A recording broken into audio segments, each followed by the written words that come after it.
I'll get it. Yeah, I'm finding it.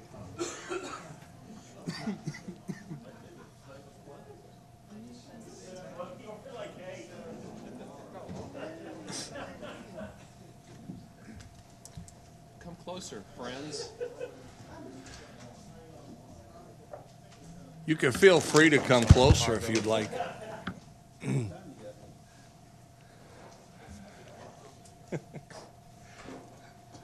All right, I'd like to welcome everybody to the January 4th Policy Committee meeting. Roll call: David Moore, Jerry Lassiter, David Bates, Jim Morrison, Denny Beaver, Kerry Powers, Wayne Lindsay, and Tommy Dudley are all present. And with that, we are ready to adopt the agenda or modify the agenda. Mr. Chairman, Mr. Bates. I would ask us to remove item B1, discussion of board self-evaluation. I did a poor job of sending out the previous version that we had to attach to the agenda, and I want everybody to have an opportunity to review that prior to discussion. So I'd like for us to move that to the next policy meeting. Okay, Mr. Bates would like to strike item Roman numeral 4B1. Any other changes to the agenda? If not, I'll entertain a motion to adopt the agenda as modified. So moved. Got a motion by Mr. Bates, second by Mr. Moore. All right, all in favor? I assume we're doing hand voting or whatever. Voice vote, okay. All right, all in favor, say aye. Aye. Opposed? Okay, that agenda passes with the modification. Approval of minutes from last meeting. I assume everybody got a chance to look at that. Any corrections or additions or subtractions to the minutes? Seeing none, ask for a motion to approve the minutes. Mr. Lindsay, anyone second? Mr. Morrison, second. All right, all in favor of approval of the minutes, say aye. Aye. Opposed? All right, that passes. Other business. Policy 3.500, food service management. And it has Tommy Schuyler on here. Yeah, the reason why my name's on here, this basically came up through an E-rate audit. They've changed, they actually changed it. We were actually 2 revisions behind. It should have been 5 years, and then the very next year they made it 10 years. And because it came up, I told Brian, I said, hey, I'll take care of it. We'll just bring it to Policy Committee. Basically, they just made the timeline to keep the documentation that supports all of our E-rate funding. They made it 10 years. And so that's the only change that I know of that has anything to do with the retention time. It's just that was the only thing in the policy that needed to be changed, is the auditor said, hey, you need to make it 10 years and keep them for 10 years. And obviously, if we follow board policy, destroy anything that's beyond that time in the proper manner. Any questions or discussions on that, those changes? Motion to approve. Motion. Mr. Bates. Second. Yes. Kerry Powers.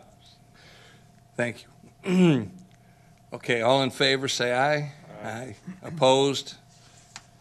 All right, so that passes. Next is policy 4.901, controversial materials, and this was tabled from the previous meeting. Anyone like to start discussion on that?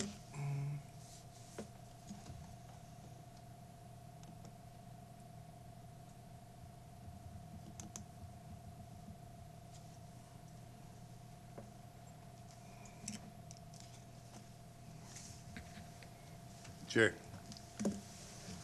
Mr. Dudley. I'll start.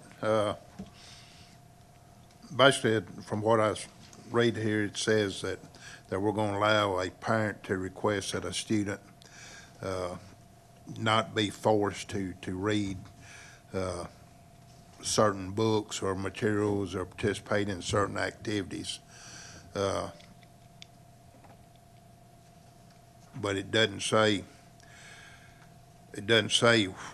what that student is gonna be required to do in the absence of doing that. I mean, are we just gonna let that student roam the halls, or are we gonna let him go home? What's gonna be our policy? Okay, if the parent objects to certain material, they still need to be educating, their child needs to be educated in something. So, I think the wording needs to include that there may be some alternate or substitute books that have to be read or whatever to cover, that. And then what do we do if some of the state required testing covers some of this material? I think it's gonna be hard for the system to be penalized because our state test scores fall because so many students didn't participate in this perceived controversial assignment. What are we gonna do about our test scores if that were to happen? All right, Mr. Bates? Mr. Dudley, I think you've made some very good points. And I'm not sure if you were at the policy committee meeting where this first came up, but just to kind of refresh kind of where we got to where we are, it was because of some of those concerns that we started adding some things to the existing policy. Policy 4.901, this has already been on the books for several years. And as we were looking at it, we noticed some of the language that it was very vague. And so we tried to make some suggestions for tightening up the language. Now, there may be some additional things that need to be done, but the way that the policy was written before, it was just that a student or a parent could request to opt out for any activity.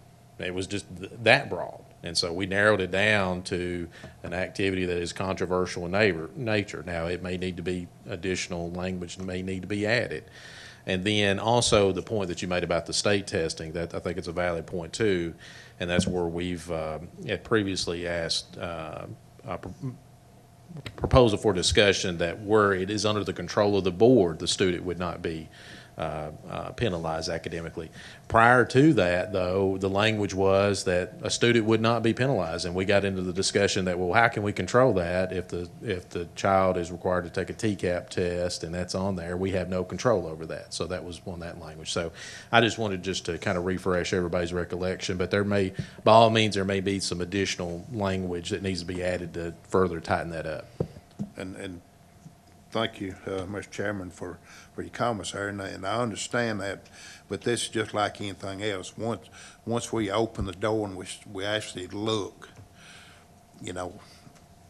you see that one policy creates problems or brings to light problems with their policy on different pages, and so that's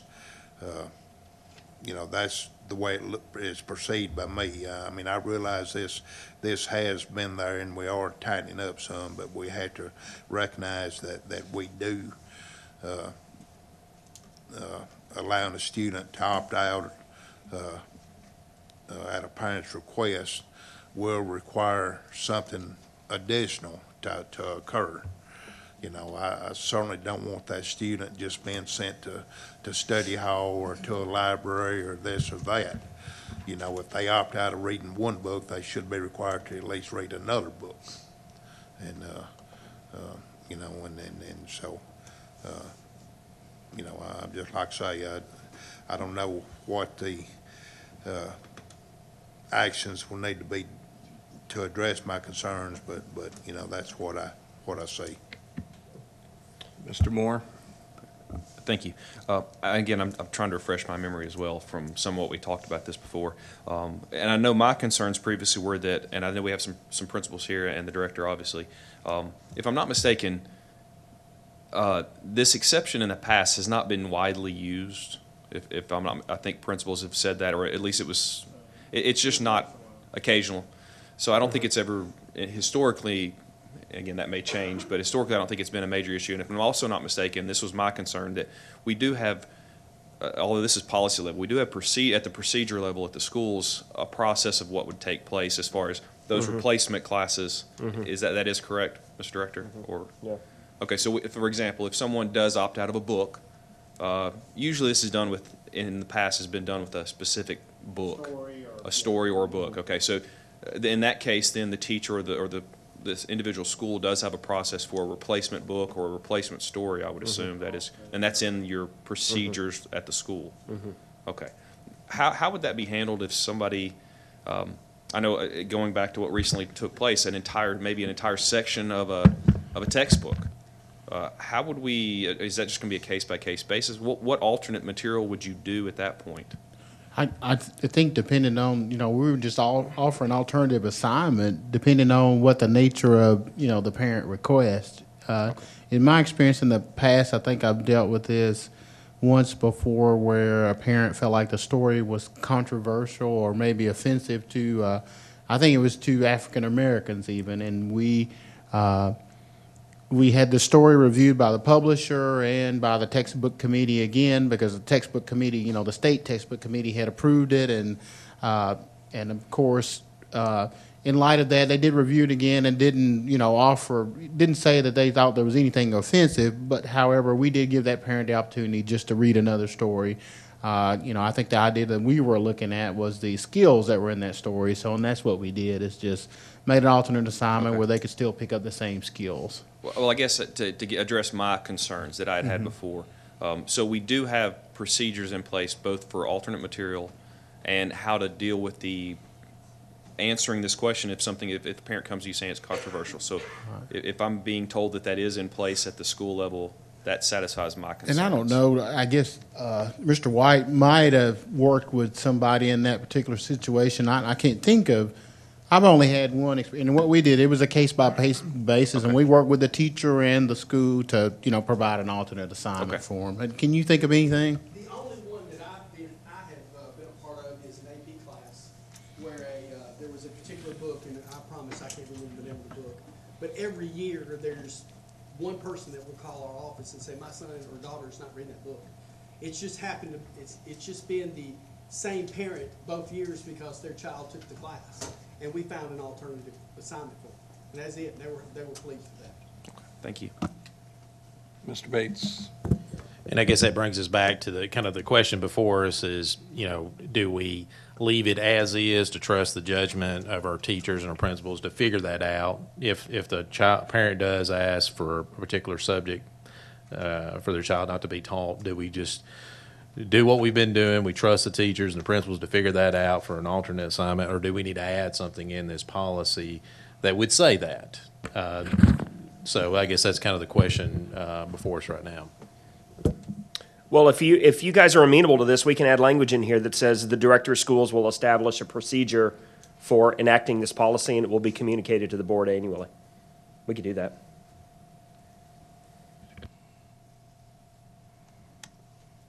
Mr. Lindsay?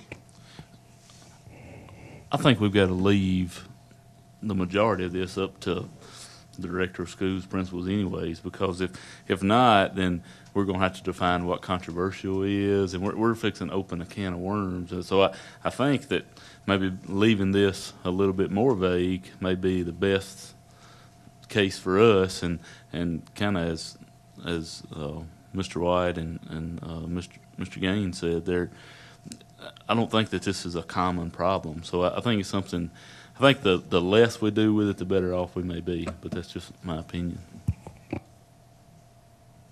Mr. Bates? Sorry, Mr. Moore. If it's okay, I just would like to make a motion that as it has been amended here, that we make a motion to move this on to the full board. As written on our. As all the workings that have been edited to it. So. Okay, so we have a motion and a second to accept the policy as it's written in our packet. Any more discussion? Yes, sir. Mr. Dudley? I'm a little bit unclear on mine. I have some language that has a line through it.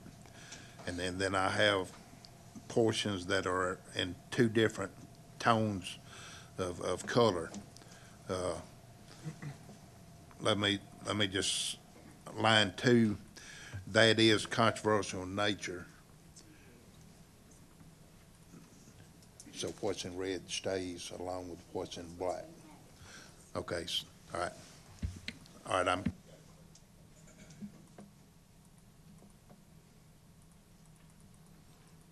Any more discussion? All right, well, let's take a vote on this and see how it goes. So, all in favor of adopting this policy to go to the full board as it is in our packet, please say aye. Aye. Those opposed? Okay, so this one passes. So would you like to take over? You sound like you're doing a good job. I'll defer to you. Okay, I mean, Unless you want me to. oh, it doesn't matter.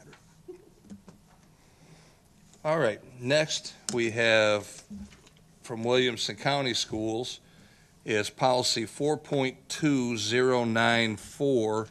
And I know it doesn't say in your packet, but there's also looks like there's a TSBA policy on there and one from Robertson County as well. So with that, any discussion?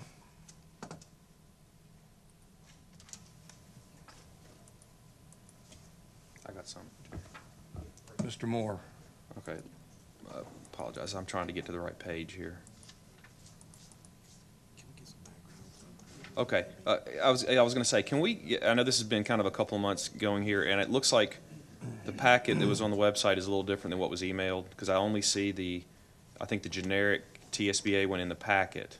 Can you kind of give us if I'm not mistaken, Mr. Bates, when he discussed this earlier, did bring up the point that we're supposed to have some of this covered, and I don't think we did have some of this covered previously. So we do need to add some of this to meet state regulations. We have no family life education policy at all. Okay. The law states that our percentage of pregnancies are percentage, and we have to have that. Now, I contacted the health department last week. I'm still waiting on an answer, with the holidays to see if our percentage meets that criteria. Mr. Beaver is the one that originally brought this policy up, and that is their Western policy. But the one from TSBA is very basic. That's pretty much what you gotta have in the policy. And then we also have 4.062 Robertson County, just a little bit more detail. And this, the Williamson County policy is what it costs the state of the county. And then some are down, I think, lower too.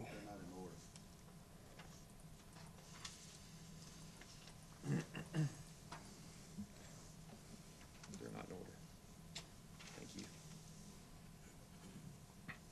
Any further, Mr. Bates? Amanda, I guess you've looked at the statute where the state is saying we have to have some sort of policy in place. Can you tell us, does it appear that the Williamson County policy and the generic one from TSBA, both of those appear to attract the statute? They say pretty much the same thing. Of course, Williamson County goes into more specifics about what it's actually called, as does the Robertson County. But So- and I'm not sure, you might can answer if we're actually having any kind of family education classes, Scott, I don't know. I'm not sure what classes are being. We do have some classes at, for example, at 5th grade, we had what we call My Changing Body, and we do some other classes in wellness. Actually, just an update, we just met with a group that has gotten a grant from the federal government just because teen pregnancy rates are up across the nation, and they're particularly targeting the South Central area to provide, a more updated curriculum for teens. For example, they're very interested in working with us, first of all, on Teen Safe Night. And, and that's, we usually get parent permission for that and give them the outline of what we're going to do. So that's one of the first steps. And then we also talk to them about coming to present to you guys about some of the updated information across the nation. And I don't think they are looking particularly into, there are some counties that surround us that have a higher pregnancy rate. They don't think that our issue in Murray County's pregnancy is more our STD rate is up. And so they think there are some needs there that we need to do some education, especially with our preteens and our teenagers. So we're in the process of getting their information and their curriculum, and we will be coming to you to talk about, or having those folks come to you to talk about that and talk about what would be presented and what kind of things would happen and what things are we mandated to present because of, are there new statutes or certain things that we need to do relative to this new data that we've received. All right. Mr. Beaver, you did have your light on. Are you still? Yeah, I can. Okay, on, this was brought up back in, I guess, back in the spring, and got to looking for a policy. We didn't have a policy, and I just started looking through Williamson County, Davidson County, all the bigger counties in Tennessee, and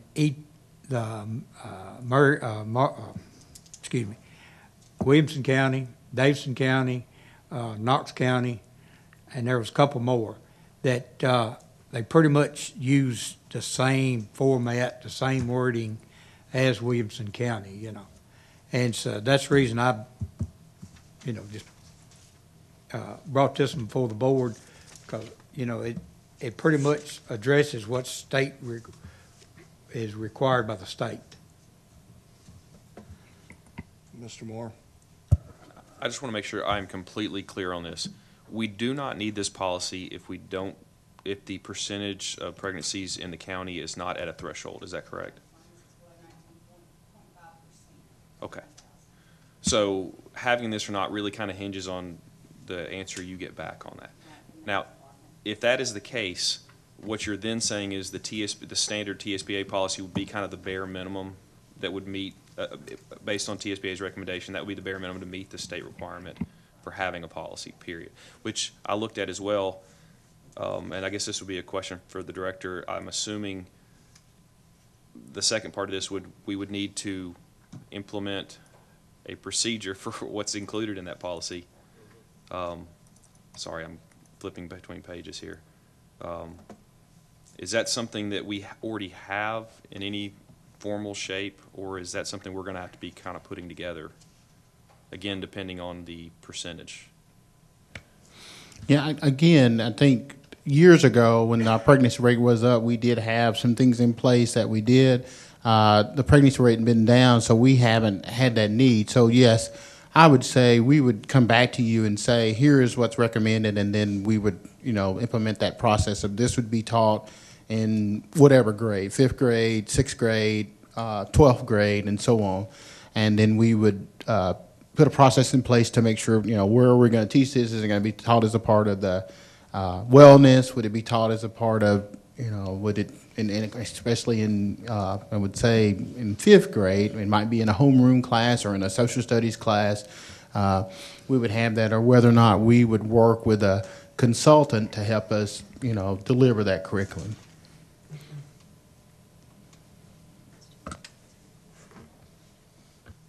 Mr. Beaver? Thank you, Jerry. My question is, if our pregnancy rate goes up and then we start trying to implement a policy, aren't we trying to close the door after the horse gets out of the barn instead of teaching this prior to our pregnancy rate going up? Of course, the folks that came to us and talked about the data, I mean, we certainly are interested in doing something because our STD rate is up. So we certainly want to be proactive in a sense that we want to see what they're offering, try to see where it would fit in.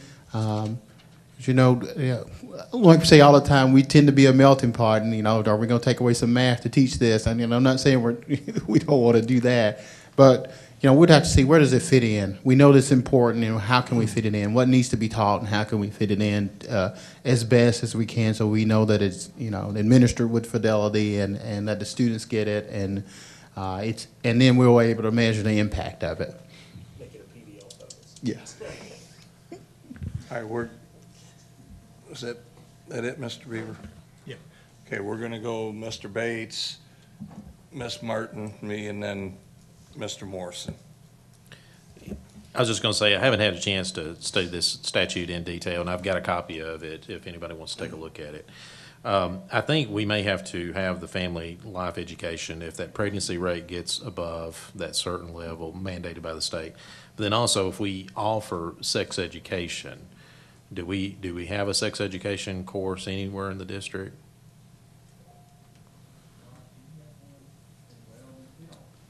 Okay. Sounds good. Ms. Martin? Coming from the era of Miss Cook, okay?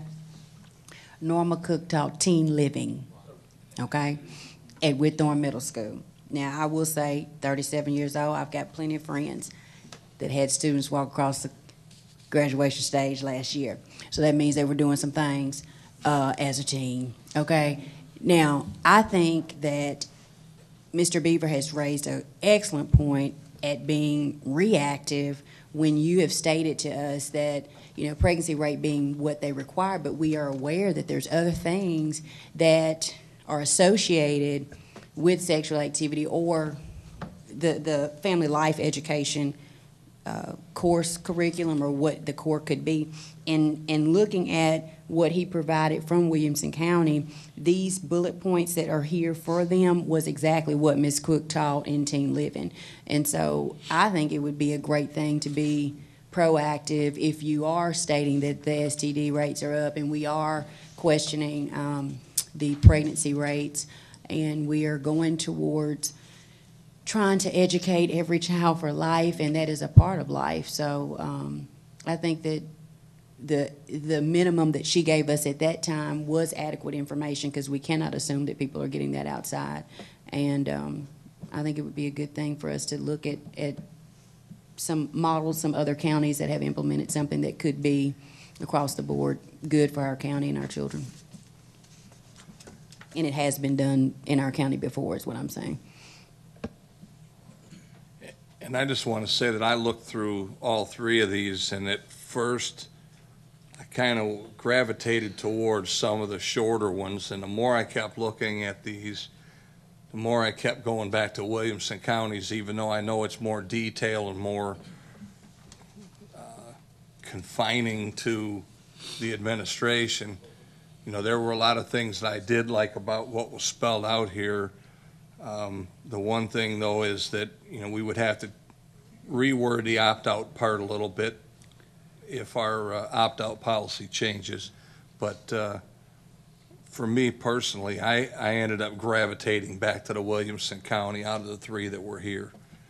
So, Mr. Morrison. Thank you. I agree with Mr. Beaver that we need to be proactive on this. However, and we need to be prepared. But I guess I'm confused. It's if we find that our pregnancy rate is above the threshold, when do we start this? Do we start it immediately? Do we start it in 2 weeks? Do we start it the next semester? Do we start the next school year? Do we do it when we can hire another teacher to teach this or implement it at each school? What level do we do it in? 5th grade, 9th grade, 12th grade? When do we do it? And I think there's a lot of things that we need to look at. And I guess, again, I'd like to be proactive, and I'd like to have a policy on it, but I'd like to be as vague as we possibly can. And I tell you, if we had controversy about teaching the tenets of Islam, you ain't seen nothing yet. So I think we need to be really, really careful how we approach this and how we roll it out. Be prepared, but I don't know. I don't want to say keep it in policy as long as you can, but maybe we don't want to throw it out to the wolves either.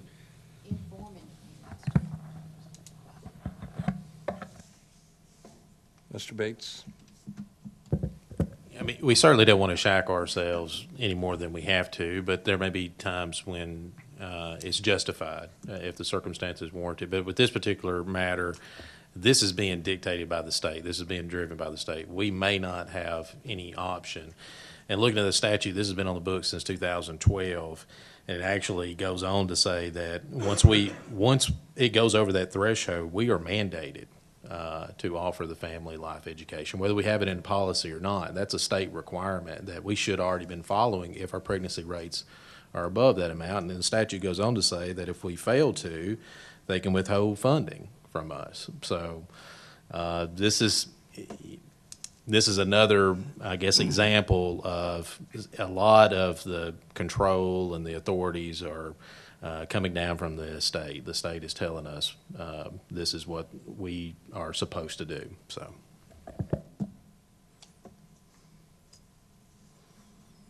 And I will say, I don't remember to what extent, but even the short time ago that my son went through school here, they covered a lot of these things in one of the classes he was in. And I think there's been some good points made as well. The fact that it's 19-something% is the threshold. What's the threshold? Is it 19? No, it's not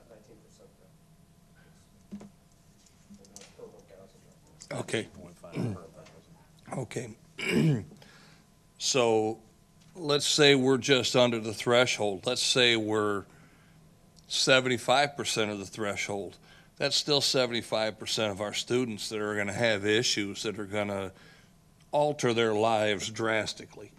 And, this may not be a bad idea to, like Ms. Martin was saying, that, to make sure that we're covering a lot of these things as we go along now. And if the parents have an opt-out option out of here, if they're really that uncomfortable with their kids doing it, then they have a way out. Bless you. Other discussion? Mr. Lindsay? Well, personally, I mean, it's kind of, we're almost wading in new waters, maybe, as far as policy goes. So I think it's easier to stay vague at first, and then if we need to react, let's make changes there. So,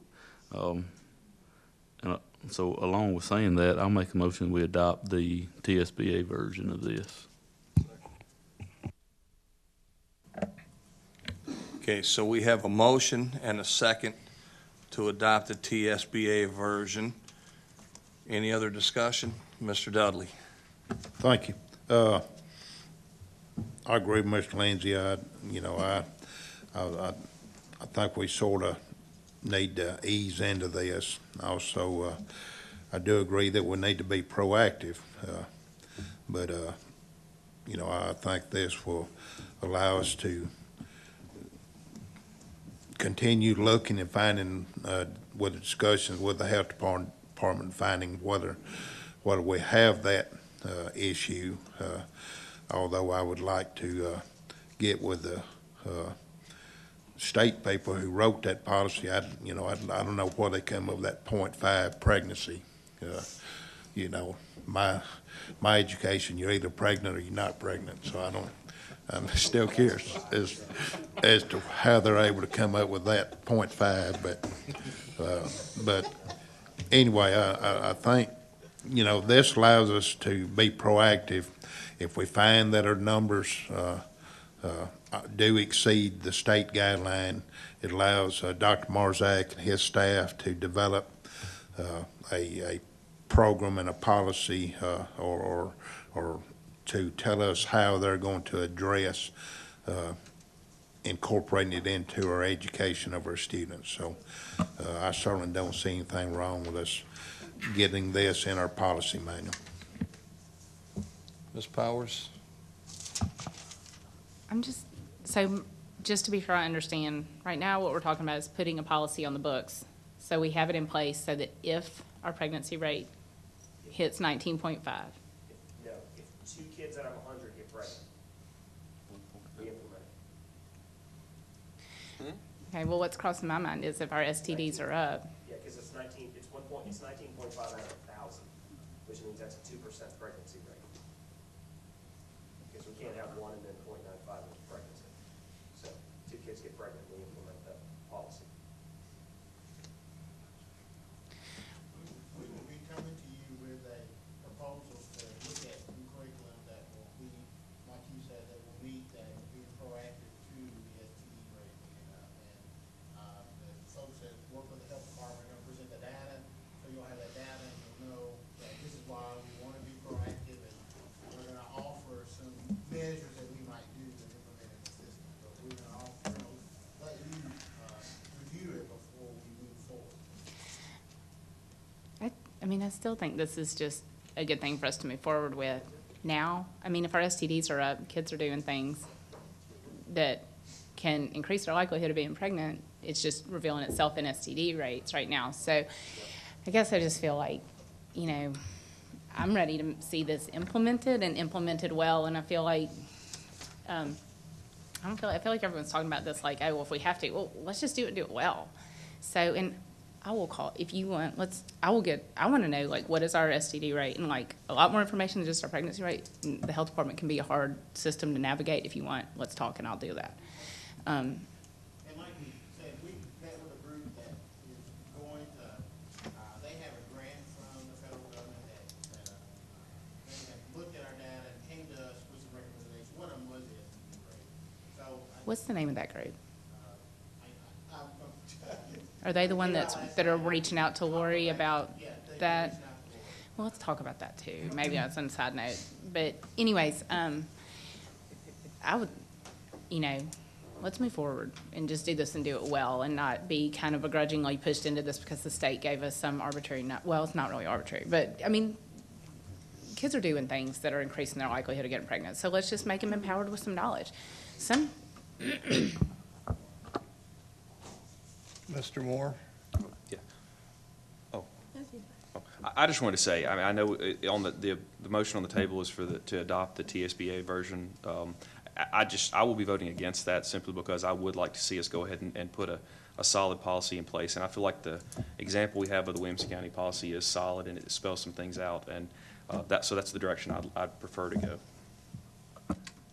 Ms. Parker? I was just going to say the TSBA policy that we have before us, I don't think it actually references anything as far as the pregnancy rate. It just says we have this education in place, and we're going to have this curriculum. So regardless of what our rates are, I think we would still have to have the curriculum and have it reviewed by the parents and the public and whatnot. And I don't know what's better, more or less, as far as, you know, the general or the specific, but I think I kind of am leaning more towards the general at this point, just because it seems like there are a lot of unknowns for us. And I personally would not want to write this tonight, write the curriculum. I mean, I would like to hear more from them, and we can always amend the policy going forward and add the detail as we need to later on. But I don't know that we have all the experts in the room that are teaching this tonight to be able to develop the policy, whether it's Williamson or Albertson or whatnot. So I just rather hold off on the specifics. Mr. Bates? As far as the curriculum itself, if I'm reading the statute correctly, the state Board of Education's already got a curriculum in place. That's what it says that we're mandated to follow. So that's done by higher ups. I'm gonna throw a monkey wrench into everything and say, if you look at these policies, even the Williamson County policy may be out of date. The date of that policy is 2011. The new statute that I'm looking at was done in 2012, and I'm looking at it, there are a lot of things in the state statute that are not in the Williamson County policy. Mm-hmm. And so before we get too carried away and we adopt something and then we actually look, well, that's not even up to date according to statute, I would ask us to table this to the next meeting. That way we've got the information regarding the pregnancy rate. We're not dealing with hypotheticals. We'll have that in black and white. And I would like, Amanda, if you could send everybody a copy of the statute, and so that everybody can see the actual language of what it says. And the state pretty well dictates what has to be in the policy. I mean, it's a long list of items that they say that we are required to teach and things that we are mandated not to teach. And it's very specific. And I think when everybody looks at that statute, you're going to see what I'm talking about, that there's a lot of things in the Williamson County policy that is lacking. So that would be what my request would be. And since we've got a motion on the table, I will formally make a motion to table this until the next policy meeting. Okay, well, I will tell you that one of you that are more versed in Robert's Rules of Order are going to have to help me with that one.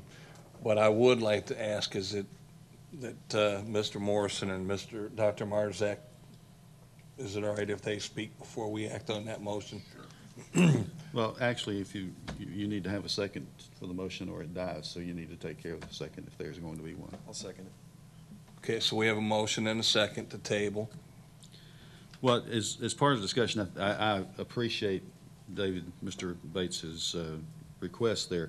I think that we were devolving into two separate issues, one of having a policy and one with developing a curriculum and starting a class. And I think for us to start a class and to have a curriculum, we need to be able to fund the teaching and have a place in each school. And as I said a moment ago, know what grade level we're going to have it in, how it's going to be taught. Is it going to be a semester class? Is it going to be a yearly class? There are a lot of things that need to be answered about this, and I think that you have that information or could develop that information very quickly and perhaps bring that along with the next meeting when we have more information from the health department.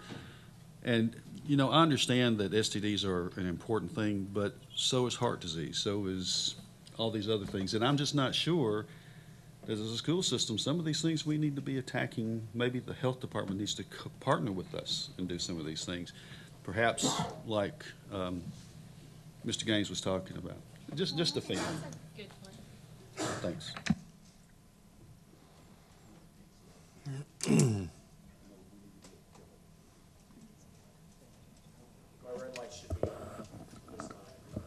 Can I speak while he's waiting to speak? If you don't mind, I think those are some very good points. What I would like to see, if we are sending this back to the director or the central office staff, I would like to see really a hard look taken at making sure whatever the state requirements are and whatever the numbers from the department are, that we have a good, solid policy put together. And not, maybe all three of the ones that we're looking at now come off the table. Maybe you guys can bring us back some good, solid language and an idea of how to implement that language. I think that's kind of what I'm hearing from my fellow board members of what needs to take place. Because I did notice at the top of the Williamson County policy, the one thing I did like is it pretty much said that if we meet the threshold, these are the things we're going to do. Otherwise, we're just sticking to the bare minimum state standards. I do like that language for sure. So I would like to see the central office and the director bring us something back that definitely addresses the basics, and then kind of the alternate, if we meet the threshold, here's what we're going to do in whatever specific terms you feel like are appropriate. So in going in line with Mr. Lindsay's statements, you know, for me, vague is better. So I would say that tonight, if you would vote in the TSBA policy, lines 7 and 8 clearly gives me direction moving forward, that then we develop it and we get it in place, in my mind, starting for next year. Where most school systems do it is in 7th grade, is they implement the family wellness or the lifetime wellness, and it's generally a semester-long class so that you're able to hit more students by offering it both in the fall and the spring. And then what we can do is we can set it up as administrative guidelines if we want to do 19.5 per 1,000 or 2% of the population being pregnant. You know, we can amp up or do more things. But it's my perspective that I'd like to have the teen living class at 7th grade in all of our middle schools, because whether the STD rate is up or whether pregnancy rate is up, just informing kids and letting them know about the power that they have themselves to either control or not control. Good gosh. Either controlling or not controlling their sexuality is in their hands. It's part of their power. And I think that's a good thing for us to teach kids, period, is that you have choices in life, and whether or not you tend to act on those choices is up to you, but just know that you're held accountable to your choices, whether they're positive or negative. So I'd like to see this as a 7th grade semester class for all of our students.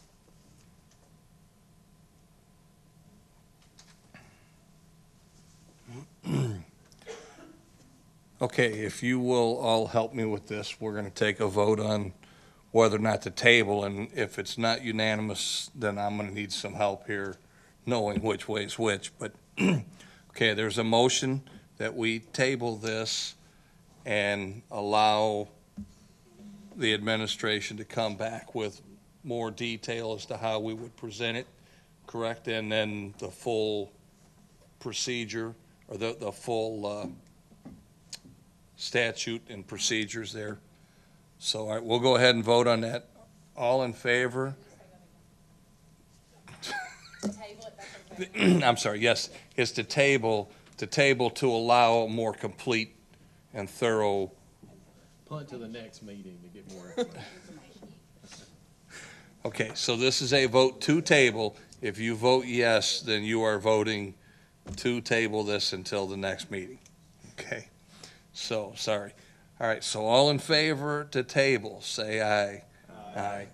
All opposed? Okay, so 3 noes, okay. So that would be 7-3, so that will go through and be tabled then till the next meeting. Which, in my understanding, is also going to negate the other motion to pick up one or the other.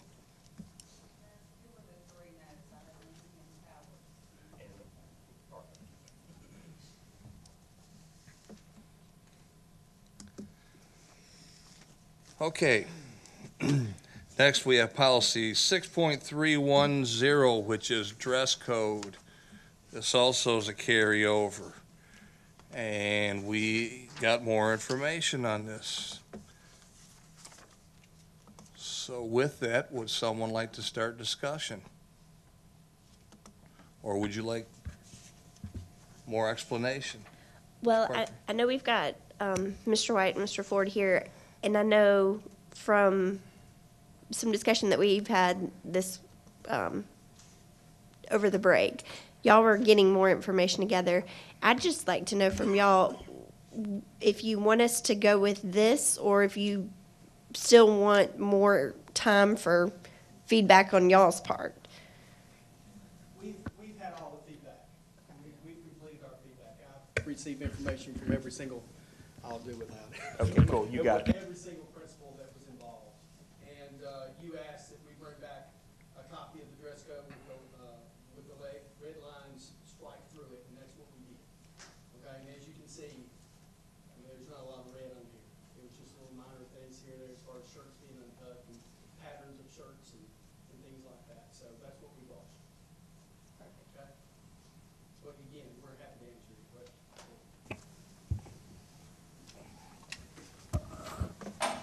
Mr. Lindsay. The first one, last time we talked, you kind of had two. You had an elementary and then you had a middle high school. And if I remember, the only difference in the elementary was just you were taking the collars off shirts. Is that oversimplifying that? But no belts and no collars. But is that what you still would? Is that still what you would like to see as an elementary principal? Honestly, I've not had any feedback from any other elementary principals since the last policy meeting, so I think elementary could go either way. If it needs to be more consistent, to be in line with high school, I think most of the principals would be okay. I don't want to speak for them, they're not here. I can seek out that feedback, but I don't have it tonight. Yeah. Well, personally, I like that, and I don't know. I've got tons of nieces and nephews, but one of them at some point over the holiday said, just make it where we ain't got to wear polos. So, that they didn't care about anything else. But and I'm not basing my decision on a 7-year-old, but I did like that. The only other thing, and looking, and this goes back to our old policy, under the additional clothing on page 2, where it talks about basically being able to wear a jacket in the classroom. It says a crew neck sweatshirt, and I think sometimes we have people that split hairs over that, and they take that literally. So if I wear a hoodie, if I've got a hooded sweatshirt on, then then you deem me out of dress code because I don't have a crew neck sweatshirt on. So the only thing that besides what you guys have before us, personally, I really like it. I hope it accomplishes what you guys wanted it to accomplish. But the only other suggestion I would make is just strike out that word crew neck and just say sweatshirt. And then that way, if Mr. White sells 5,000 Columbia Lines hoodies, they'll be able to wear them to school. But that's my input. That I like what they have before us. I think it relaxes what we did have, but it still keeps the intent of what we had. Mr. Moore? I just want to make sure that I'm not missing something. There is not a belt in here, or is there? I have to find it, Ms. Ward's going to help me out. It says,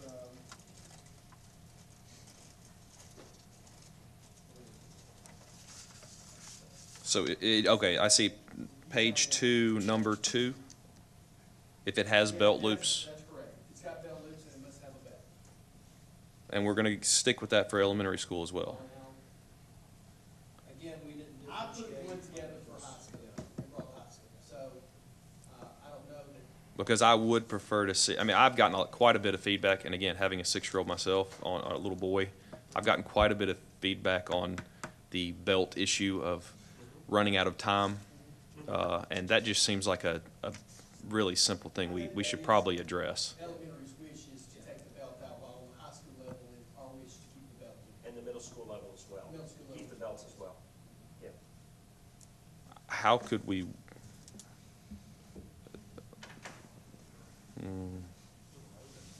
Just put a note in there that it would be. Again, my feedback from teachers, parents, everybody has been that they would really like that one to come out for the kids, because it's just, especially the males, it's just a big issue.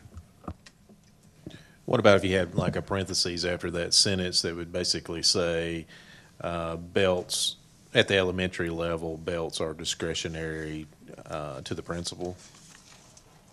Or would you want to just take it out altogether? Except altogether, I think needs to be. So not applicable to elementary.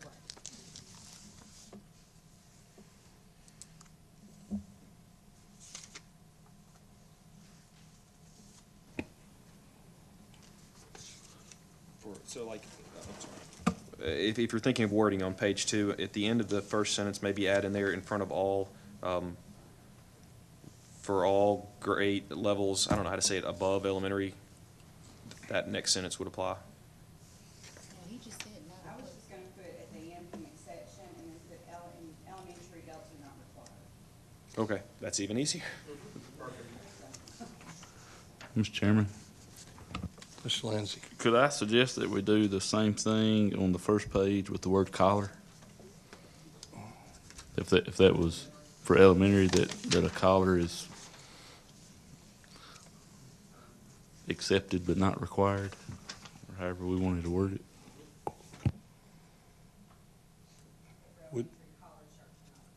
Which one is that?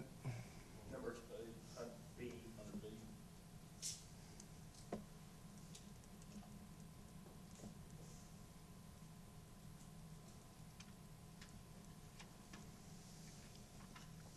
And one question that I had in here, the section we were in that talked about crew necks. When we talk about sweaters as additional clothing, so does this mean that a student cannot wear just a sweater, that they would have to wear a sweat in, say, high school or middle school, they would have to wear a sweater over a collared shirt?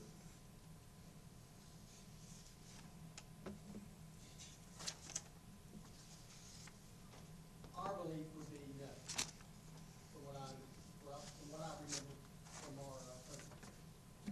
That they would wear just a sweatshirt and a collar would not be required. Just a sweatshirt or sweater No, or? just a sweater. Any pattern or any colored sweater would be okay.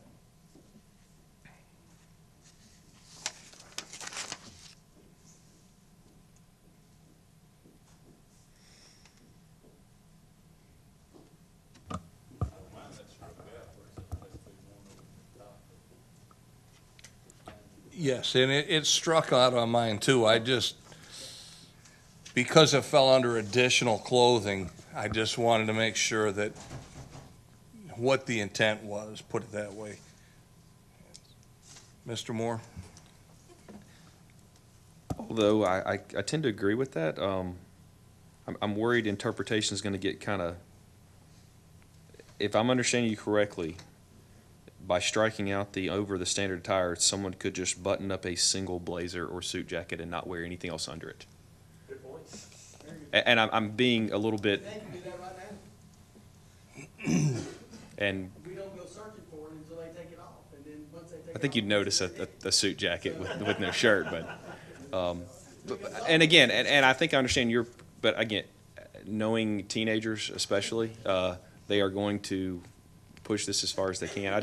Is it really, what is the purpose of removing the standard attire top from that sentence?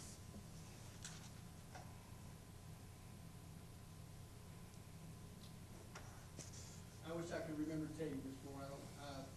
A sweater to me is a sweater. A lot of people wear a t-shirt under a sweater. They don't necessarily wear a collared shirt with it, or kids don't.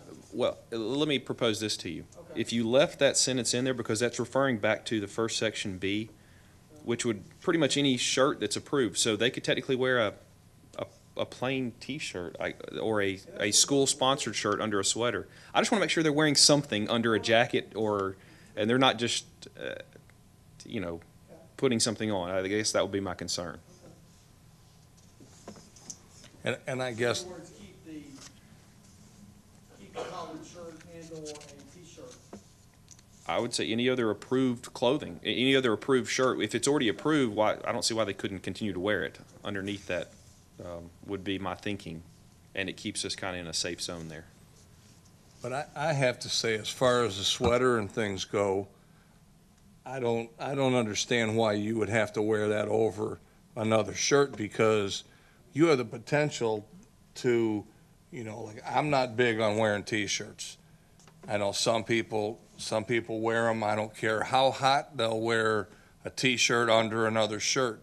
But if it were too chilly in the classroom for me to just go to school every day with the shirt on, with a polo on, but now if I have to put a sweater over another shirt, now it's going to be too hot. I mean, I don't see a problem personally with wearing a sweater.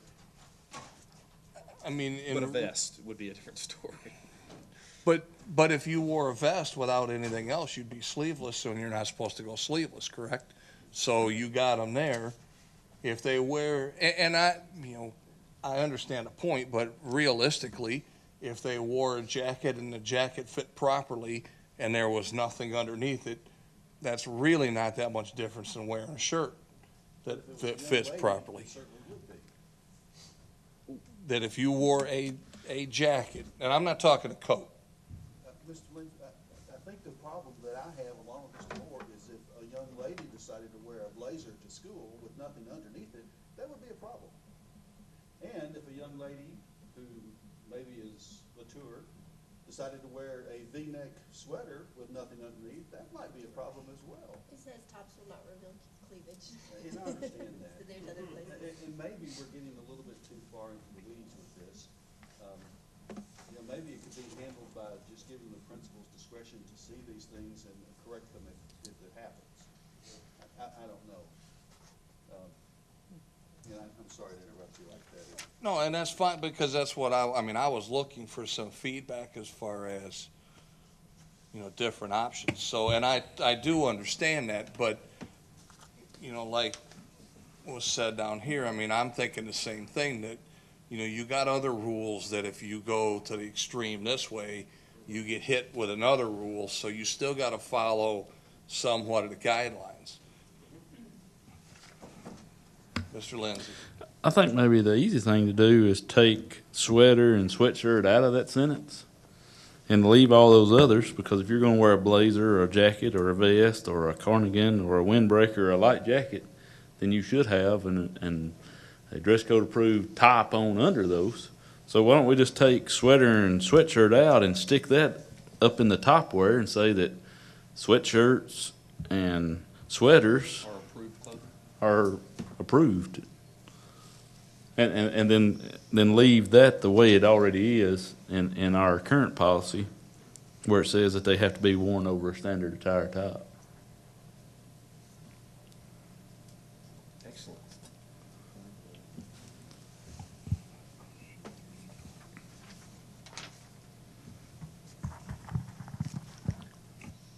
Okay, so you're gonna take, one more time here, sweater and, And I want to strike out the word crew neck sweatshirt, and then when we add it back, just say sweatshirt. Crew neck's getting lost. Yeah. but you were moving, you wanted to move which, Yeah, move sweater and sweatshirt up to, Acceptable attire for our Okay. schools. yeah, on the first page. And I want to make sure that we move the section, or copy the section that has logos with the exception of school pride logos, must not be larger than 2 inches. Take that up there with it as well. Leave it under additional clothing, but also take that up there as well. So I have it in both places. Actually, I guess in 3 places, right? Do we have it in 3? Are you doing that? Did I not do that? Let me see.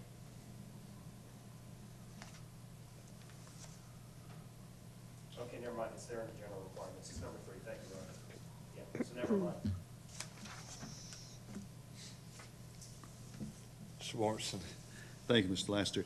And I'm sure that my relicism is going to show here, but on page 4 for item number 11, you strike the hairsprayed or dyed in unnatural colors, spiked hair and mohawks not being allowed.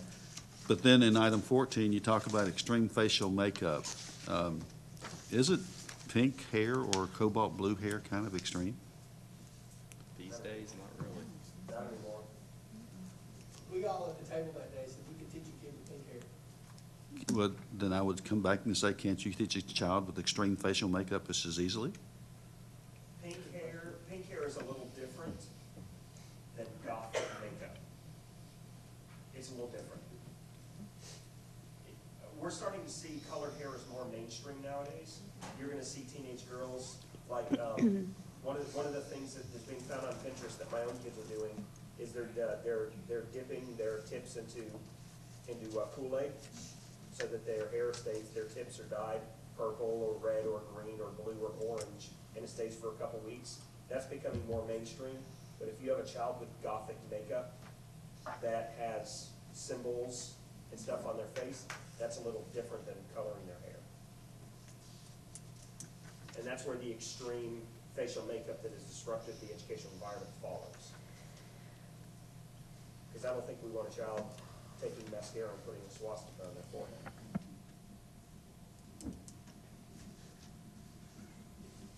Ms. Parker? Sorry. On page 1, number 3, where we talk about not allowing writing except for logos, manufacturer trademarks, and then authorized school logos, would we permit, and I hate to say this, monogramming, but I know that we've gotten emails from people that want to be able to put their monogram on stuff. If it was less than 2 inches, would that be allowed? You mean just their initials? Mm-hmm. Less than 2 inches? Mhm. We have been. I can tell you. Oh, okay. So, yes.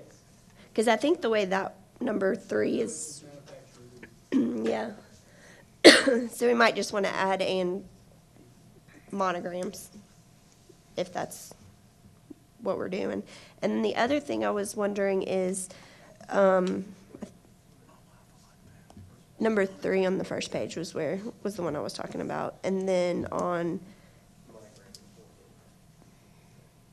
and then on page 3, number 3, the special situations.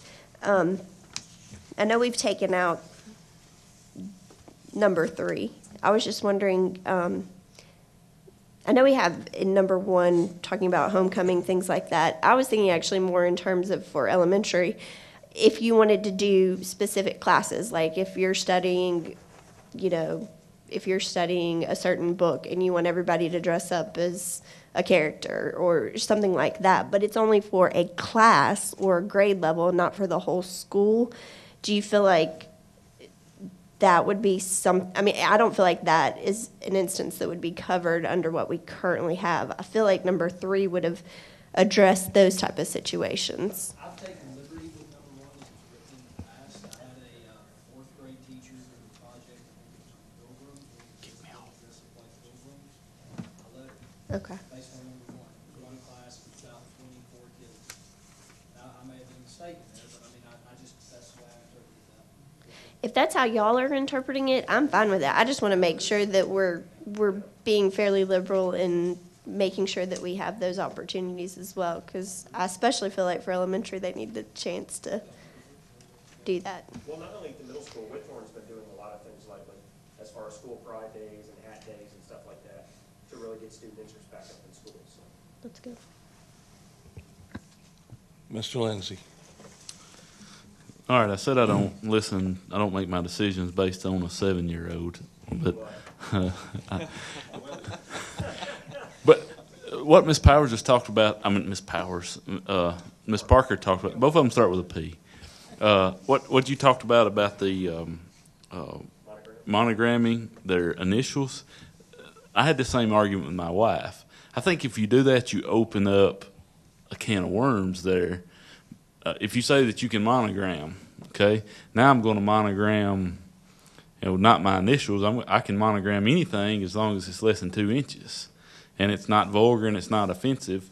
So if me and my buddies want to monogram, if we come up with some acronym, if we leave it at 2 inches, then as long as I get that monogrammed, then by the letter of the law, I'll be able to do that. And that's the reason I like being restricted to those manufacturer logos. So that's my point on that. So, but yeah, well, I actually differed with my wife on that because, she loves the idea of getting our kids' or our daughter's initials monogrammed. But and I'm gonna. I don't think I am a relic, but trying to find it now. Number 13 on page 4.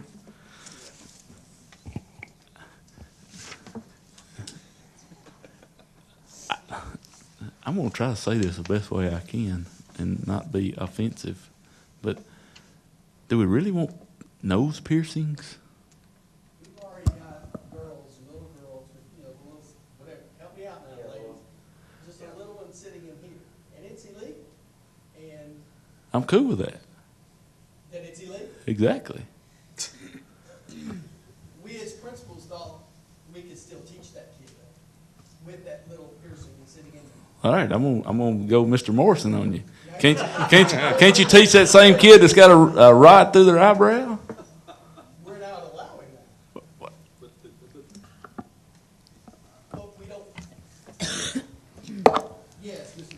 Lindsay. And I say that I'm having fun a little bit too. But to me,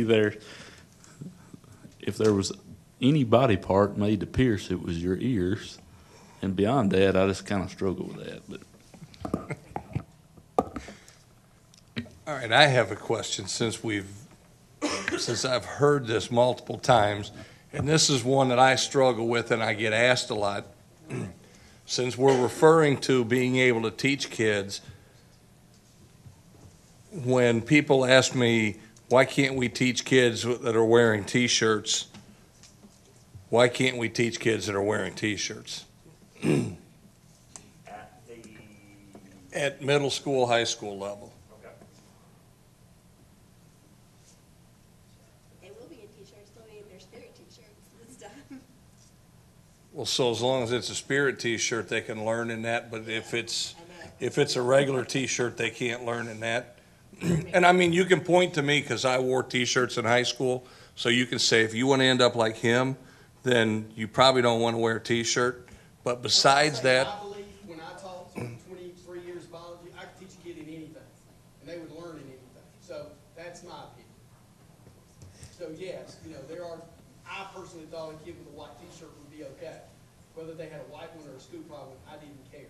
I just wanted them to learn, so. But these are. well, but now, I mean, see, how do I want to ask this? So when the majority of the principals then are not in favor of dropping back to non-collared T-shirt type, is that what you're saying? All right. See, Mr. Moore, and I did see another light down there, but I guess now Mr. Dudley after that. Thank you. One thing, just let me get that out of the way. On page 4, there is tattoos misspelled, number 10. Just to, yeah. I will,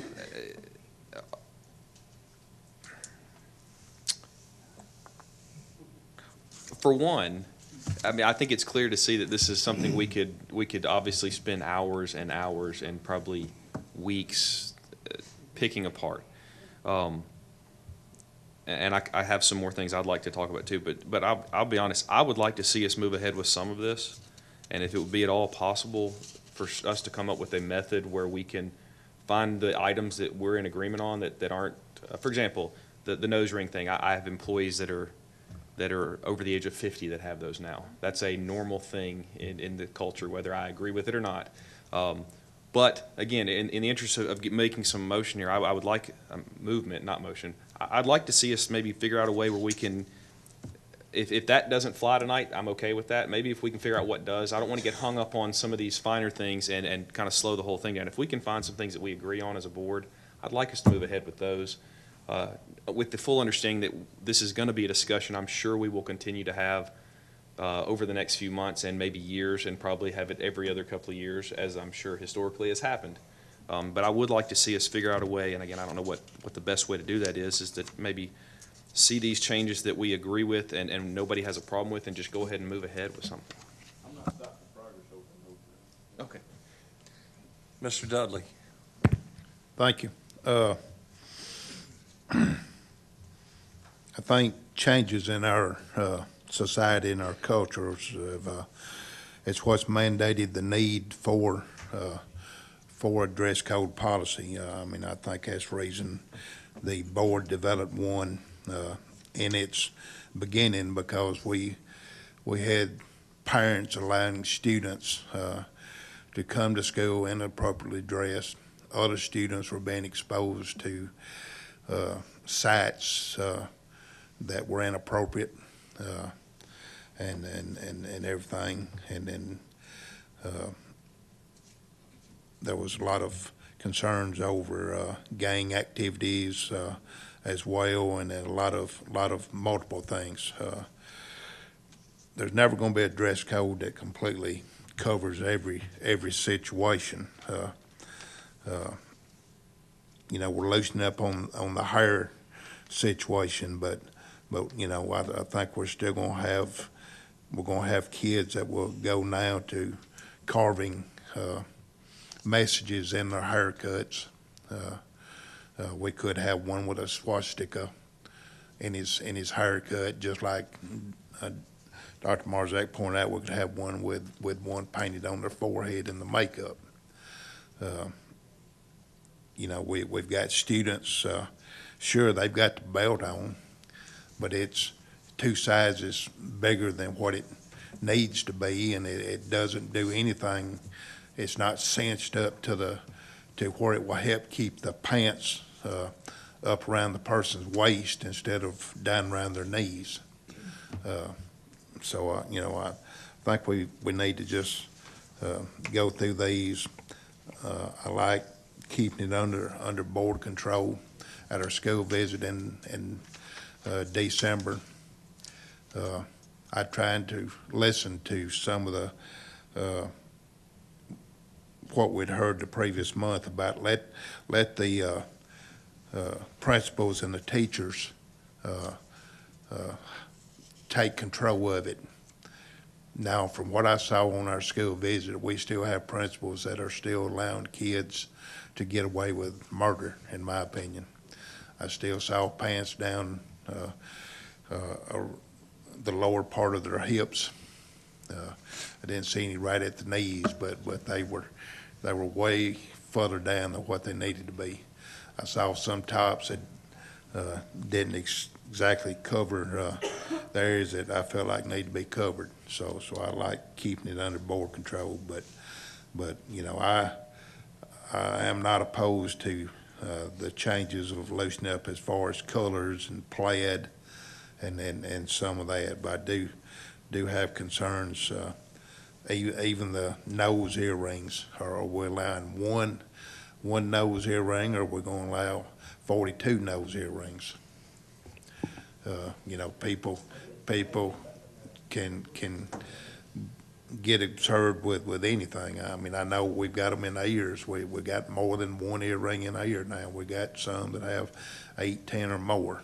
So, you know, we're never going to have a policy that completely covers every situation, because the students are going to continue looking for ways to get around our policies. So I think we need to just start going through these and pick the items we like and say no to the ones we dislike. By the way you break that, you're buying it. Yeah, I think I've already bought it. I mean, I'm with Mr. Moore. I would say the only way to do this is to go line by line and vote on individual ones. And if you vote majority yes, then that goes in. If you don't, then we bring it back for a revision at the next policy meeting. That's about the only way to do it, to I think, really come to a consensus. Mr. Lindsay, then Mr. Moore. I think we agree more than we think we do, really. I think we're pretty much all on the same page, except for maybe a few things. So in the spirit of that, could we, I know Amanda's been writing feverishly over here. Could we get her to go kind of page by page, and let's look at the changes, and if anybody's just got a bad problem with something she says, blurt it out, and we'll talk about it. If not, we kind of can go with what she had, because I think she's been taking notes on what we've all been saying. So if that is good with you, Mr. Lassiter, I'd ask that maybe, I think she could expedite this process for us, but if y'all would quit tearing the stinking thing up. Can I make a suggestion, please? And if this makes it easier, we're all for it, okay? Under the definition of standard school attire, include the following. You have A through D there. In all honesty, What that's page? page 1, A through D. If you would look at just those items right there, that's really all we're looking for. Am I wrong? I mean, we don't have to, you can skip the nose and earring stuff for now. We can keep it as it is. We can keep the hair color as it is right now. The policy we currently have. The changes in A through D are the biggest part of it, in our opinion. I'm cool with it, but I think we're more with you than you think. Okay, well, that's fine, but that's fine. I'm all for it. Mr. Moore. I just have We'll one, get back to it. if you don't mind, I just have one thing to add. I know, and Mr. Dudley's points, I think, were spot on. I have had many, in what I've seen at some of the schools myself, it seems like, I don't know if it's just been the last semester, that it's kind of whatever. So my concern is that whatever we end up coming through with on this, all I ask is that we stick to it. And if it's something that's not workable, you guys need to bring it back to us and let us know that. But I do not like having a policy that we're ignoring. That just burns me up more than anything. And I know it sounds nice to the kids sometimes when they feel like they're getting away with stuff, but if we're going to do it, we need to do it. And if we decide to put this into policy tonight or whenever we do it, we need to be upholding these things, because that's the fair and right thing to do. I just don't want to.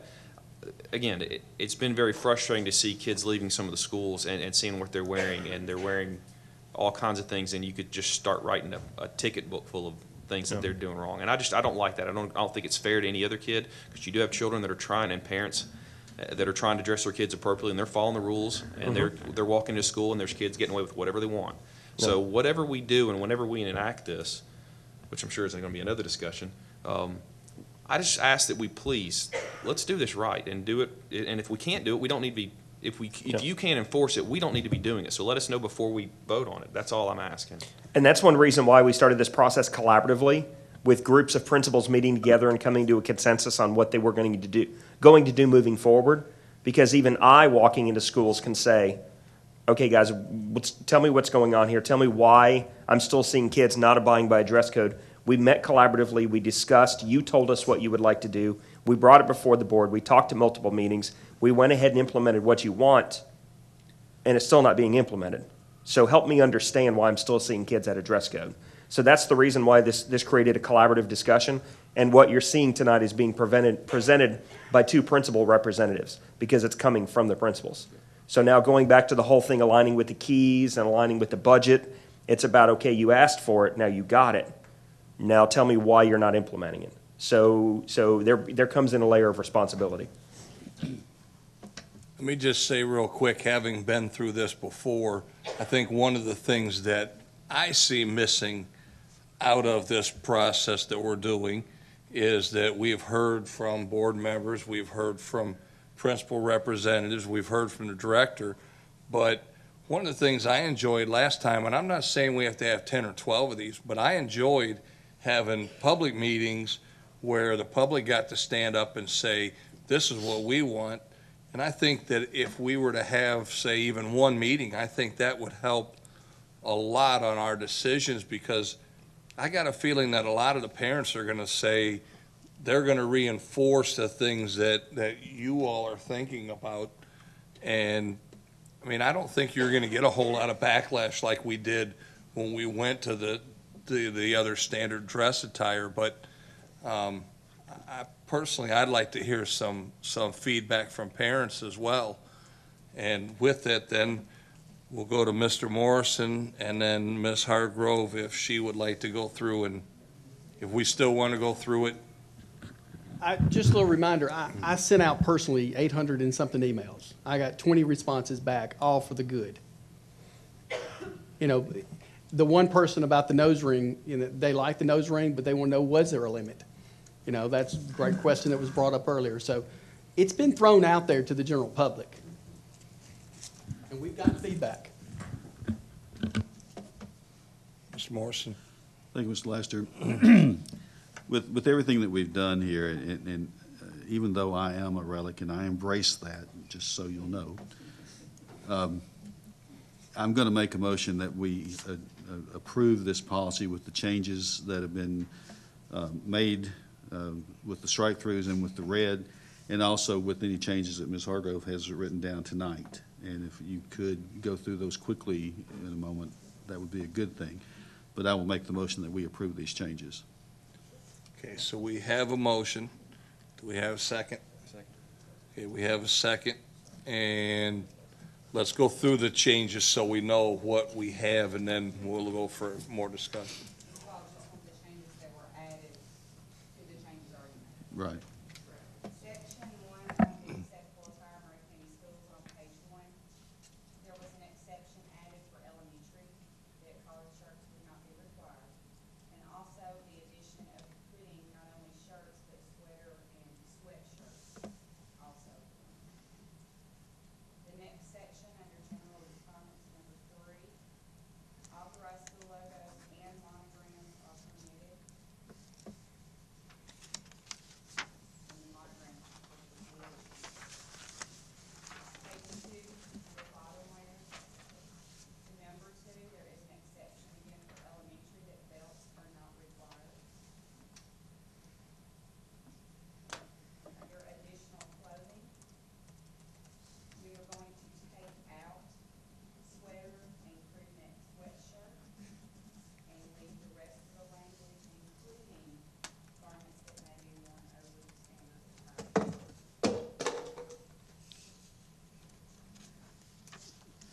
So then it will read as garments that may be worn over the standard attire top.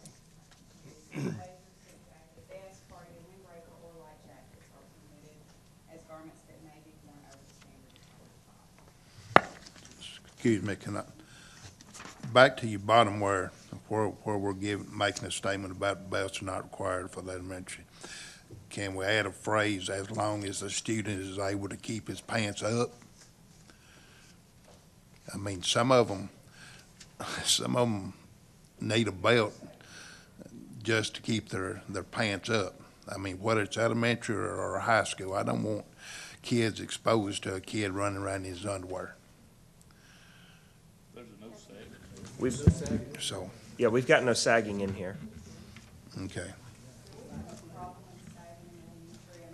Do we? Okay.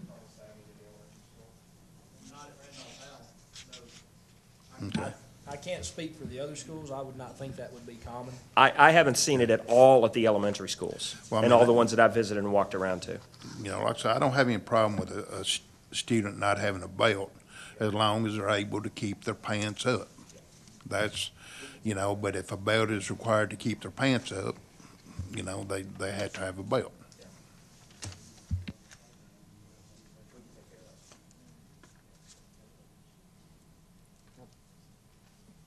Question? Can we just clarify on monograms that those are initial monograms? There are different, I've looked up the definition, I'm sorry to be particular, but can we just clarify that it would be monogrammed initials to alleviate having other things monogrammed? Would that be okay?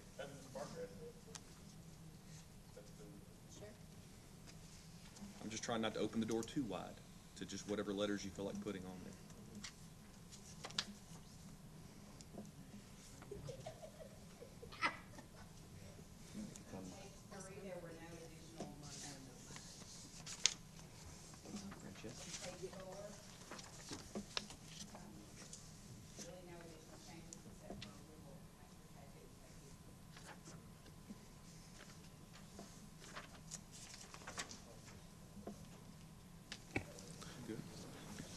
So just on a monogram, and you just wanted to say that it has to be the student's initials.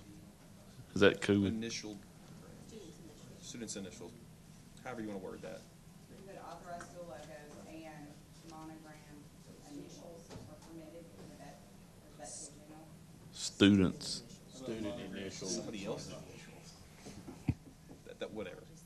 The student's monogrammed initials of the student. So no hand-me-downs. You can't wear your cousin's initials.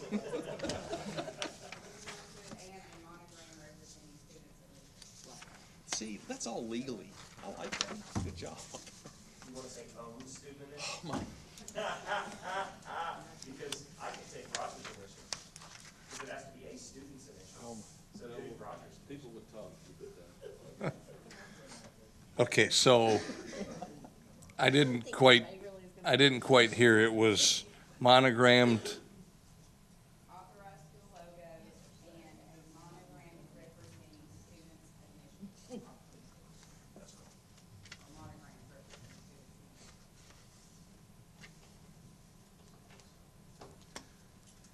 Works for me. Any more discussion?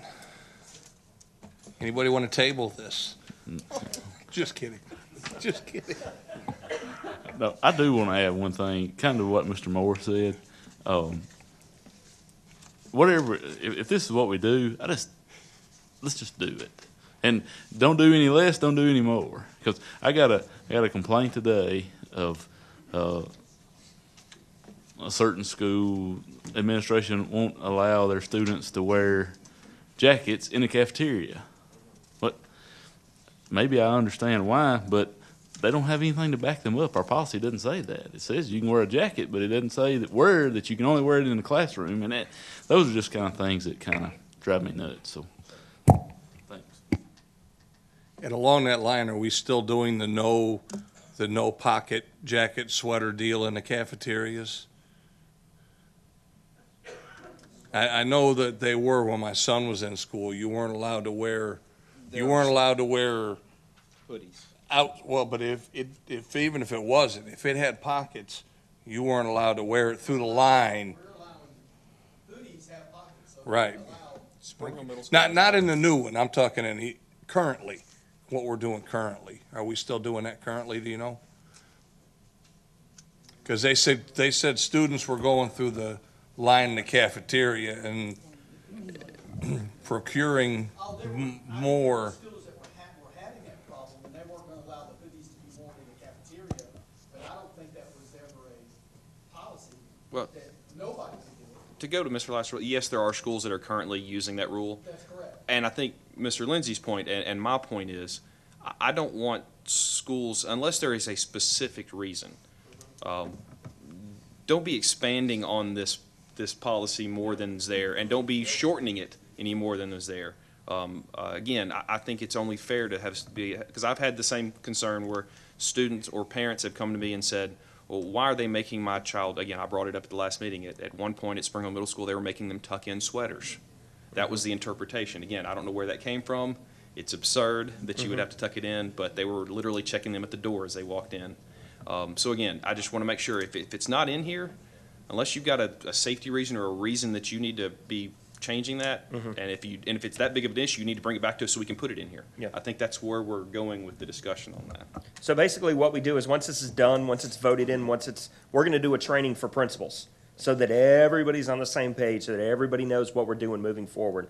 And it's gonna be, now, don't go back to your building and just do what you wanna do. What we agree here is what you're going to do. And then that gives information for Scott and I to then follow back around and look at what's taking place. So if we say you don't do that, and then 2 months later we're out in your building and it's happening, then that's a conversation that needs to happen. To what did you not understand when we walked out of that meeting when we said, don't change it? So we'll have that moving forward.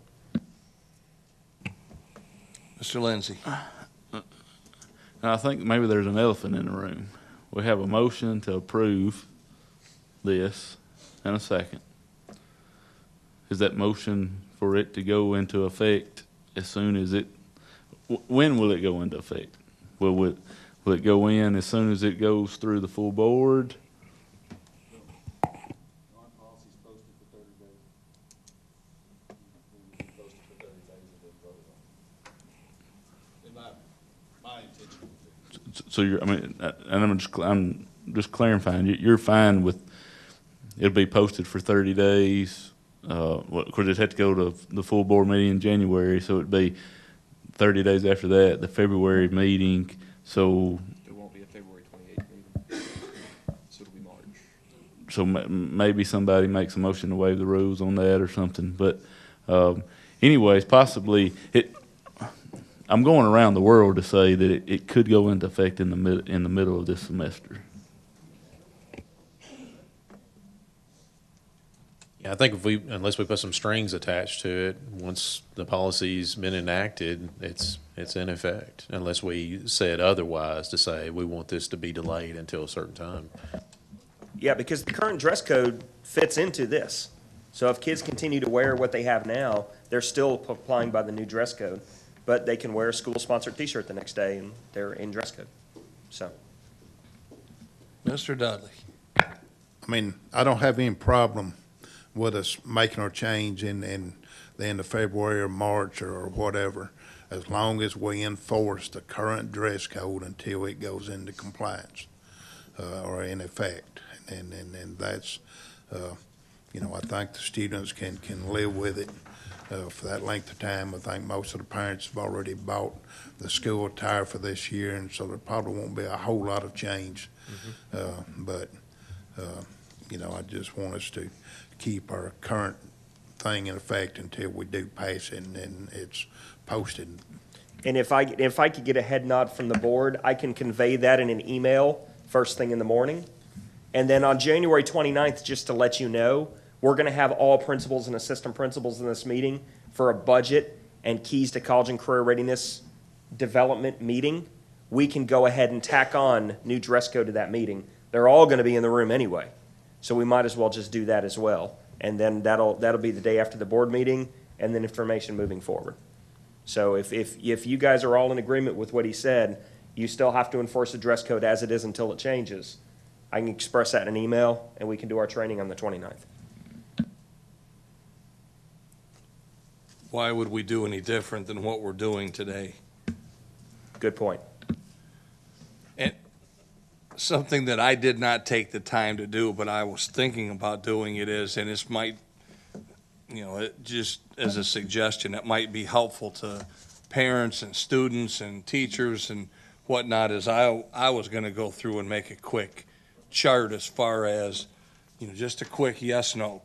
Is this allowed? Well, sweaters, yes. Belts, elementary, or is it a requirement? No, it's not a like that, because it might help parents and students go through and do it quick, and it might make it easier for teachers too. That's up to you all to decide whether or not you want to do that, but, for me, I was just thinking that a quick little grid would make it easier for me to go through and say, well, let's see, we're gonna do this, but not this, and or whatnot, so. All right. I just have He's gonna table. one I more feel it. question. No, well, is there anything in here? I know I brought this before about yoga pants and tights, or was that taken out? Nothing. I don't see anything. They're not, but they're not pants. Yoga pants aren't pants. They're not pants. I would fully agree with you. Now, they can wear, according to this, somebody help me out, because I'd have to restudy now, but, they could wear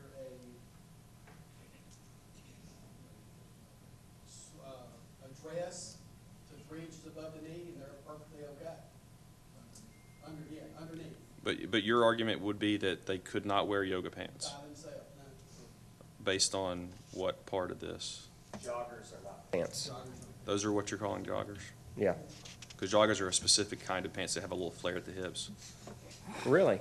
Actually, yes, they are.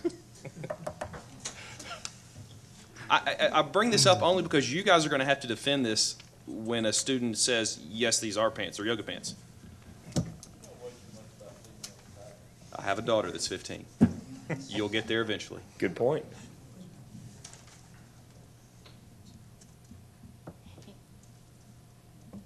If you're comfortable being able to defend your position, that says enough for me. We have always defended that, I mean, that's not been a problem. I mean, Perfect. It's been a problem. That is we all address it, but that is all the answer I need. If you say you're comfortable with it, I'm good. Thank you.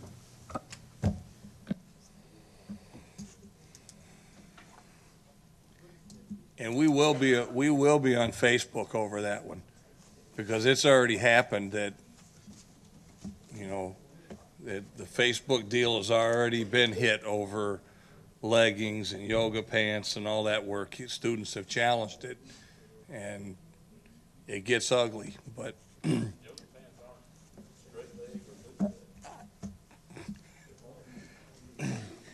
Okay. Any other discussion?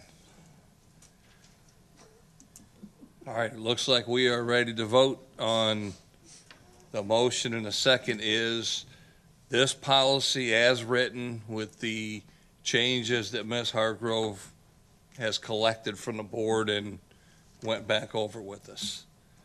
So with that in mind, if you are for these changes, please signify by saying aye. Aye. If you're opposed, say no. It passed. Get my agenda back up.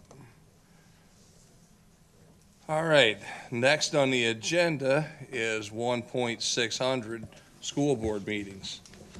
And I assume that was from Mr. Bates. Thank you, Mr. Chairman. Yes, I did ask Amanda and Ms. Parker to add this to the agenda for discussion. As you all know, our current policy provides that we have 2 full board meetings each month.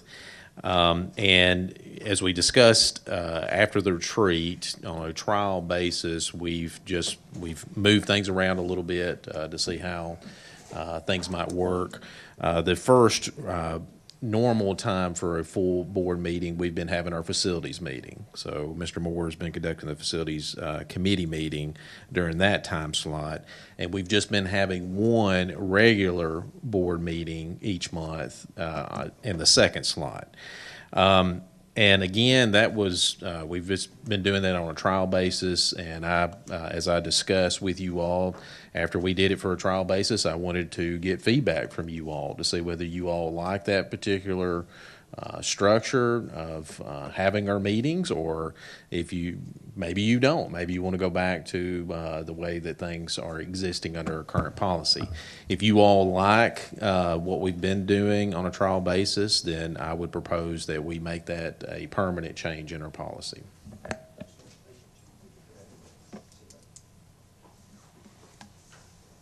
Thank you for coming and giving your input.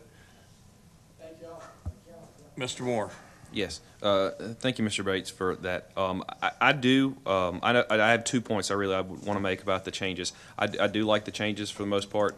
I think it's very important that we keep the facilities meeting with some separation between that and the full board meeting, however we do that.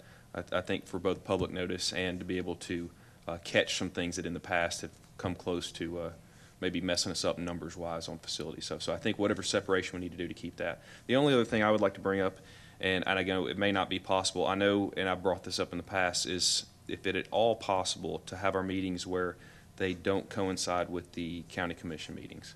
I think there are times when it would be very helpful to either have some of the county commissioners here, maybe to hear what some of the things we're discussing, or we may want to be able to make sure we're there or make sure the director is here when he needs to be and not having to jump back and forth between meetings. Again, I think their meetings are set in code. I don't think they can change them like we can. And again, that may not be an issue, but if it's possible, I would like to at least maybe consider that, so that we could, again, would be free to go to some of those county commission meetings if we can, and vice versa. And again, to keep some of our staff here when we need them here to answer questions as well. Mr. Lindsay? It doesn't matter when we meet, really. To me, I'm okay with the change. The only thing I'd say, I would just like for us to be open to a special called meeting. There may be times where Mr. Breeden has something pressing that we talk about at facilities meeting, and especially with ongoing construction projects, just those time delays can mean money at times.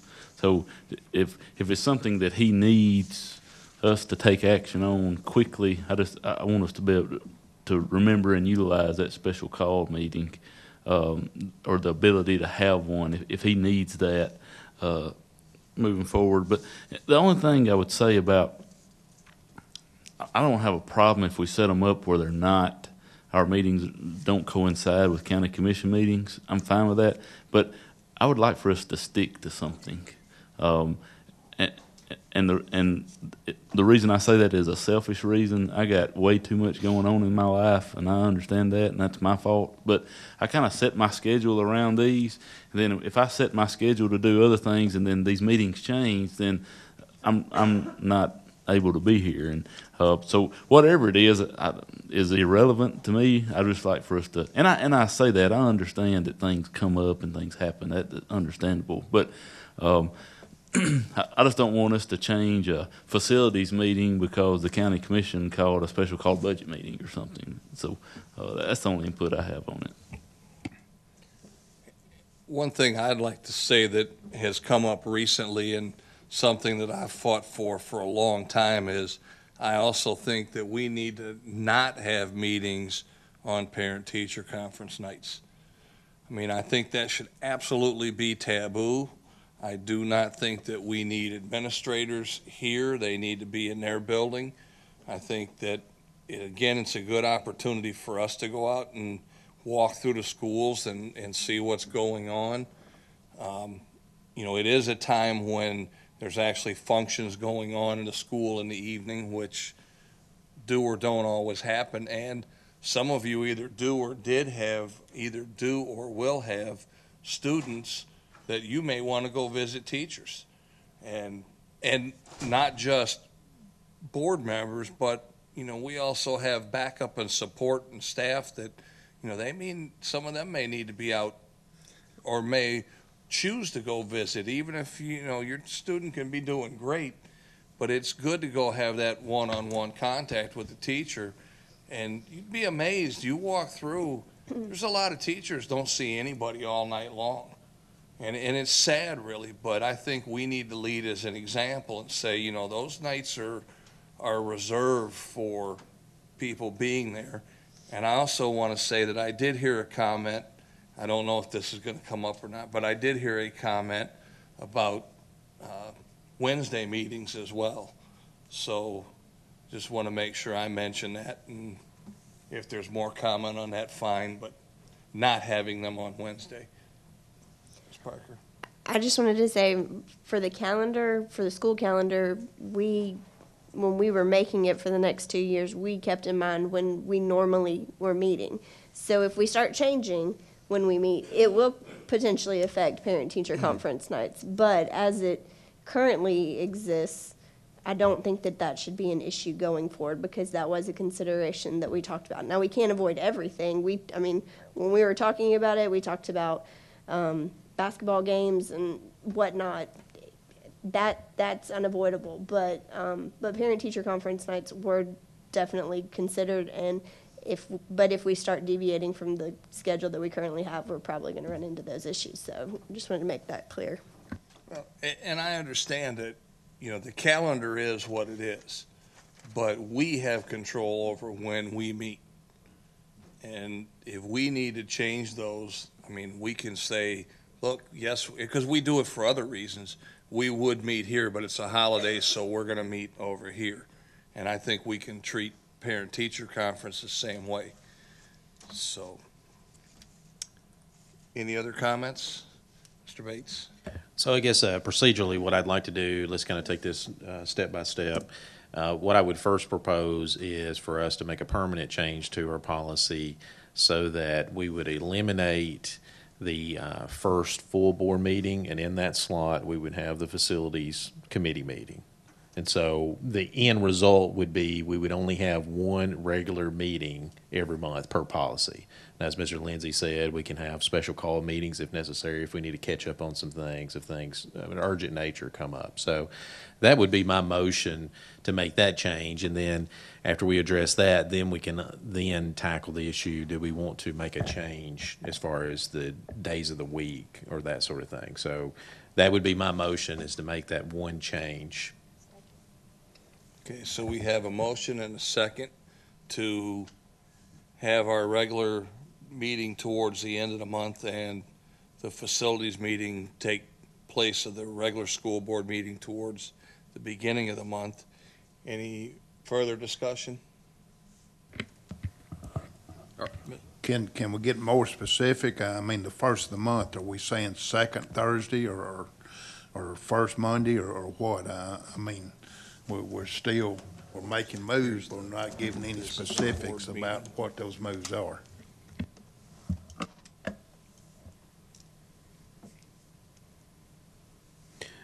All right, Mr. Dudley, if you're looking at policy 1.602, under the zoning and facilities committee, we would strike that language and we would move that. It would be the second Thursday of each month, 6 p.m. And then under regular board meeting, the next line on line 27, we would strike out this immediately following zoning and facilities. And I guess we'd need to add 6 o'clock p.m.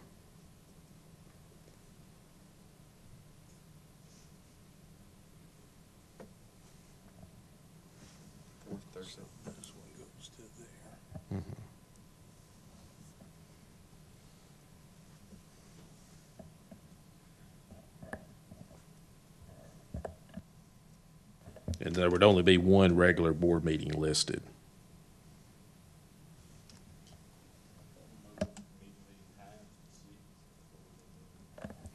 I'd like to go ahead and do that as well. We can do that by separate motion, or if everybody's common consent is okay, we could go ahead and make the policy committee start at 6 o'clock p.m.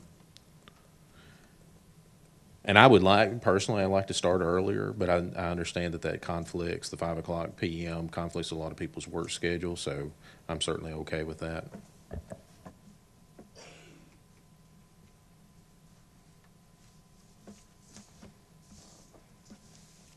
So that one would go away.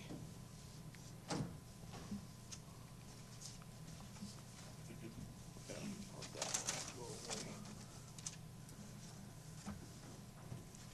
away.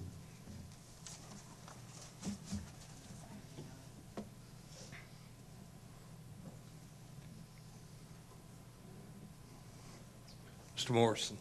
Just for information purposes, from what I'm seeing, you want to remove the second regular board meeting, which I am completely in favor of doing. We only need one per month. I would like to know the logic behind moving the regular board meeting to the fourth Thursday instead of keeping it the second and doing the zoning facilities the second instead of the fourth. Mr. Bates. Well, I guess I'm thinking logically in a linear fashion that we would have all of our committee meetings prior to our regular board meeting. And so we build up to that regular board meeting because at our regular board meeting, we're reviewing things that our committees have proposed. And so, for example, at the end of this month, we're going to be reviewing what we're discussing today. And we're going to be reviewing what our facilities will be discussing. So it's building up to having that regular board meeting at the end of the month. That was just my thought process. Otherwise, you're kind of a month behind. You're having the regular board meeting at the beginning of the month, and you're talking about things that you discussed the prior month. So, but either way, I mean, I'm not fixated upon that particular approach, but that was just the thought process that I had. Well, and certainly, I think that makes sense. I think the only issue that you may have is once a year in September every other year, when you have new board members that are going to be sworn in. That puts them a month behind, basically. Instead of being the second week of September sworn in, they'll be the fourth week of September sworn in. So if that's not an issue, I'm good with it, whatever you choose. Well, and I'll actually speak to that. I think that would be, as a newer board member, that would have been beneficial to me, to been able to attend it after I was elected, to be able to attend some committee meetings leading up to the first board meeting, so that I would kind of have an idea of what's going on. And of course, I guess we could have a special call meeting just for the purpose of swearing in those members to get started if we needed to do that. What about December? Typically, we don't meet between Christmas and New Year, so I mean, if you go to the fourth Thursday for your regular board. Well, I think under our current policy, it's always said that the posted schedule is subject to change. And so you're right. I mean, if it's locked in every fourth Thursday, you're going to run into issues like that. You're going to land on a holiday or something like that. But it's already, I think, built into our policy to address things like that if we need to be flexible and meet a Thursday before, that sort of thing. So there's still some discretion, I think, built in the current policy, as we've been exercising for a long time now.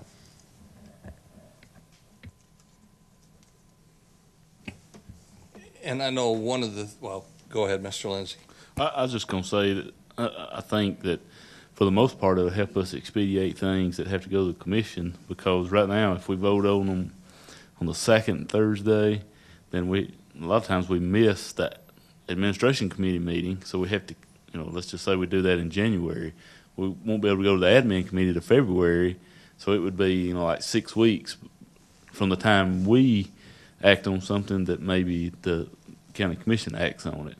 And now we're only reducing that by 2 weeks, but sometimes 2 weeks, sometimes we need all the help we can get. So, like I said, I don't know why, I just throwing that in, but.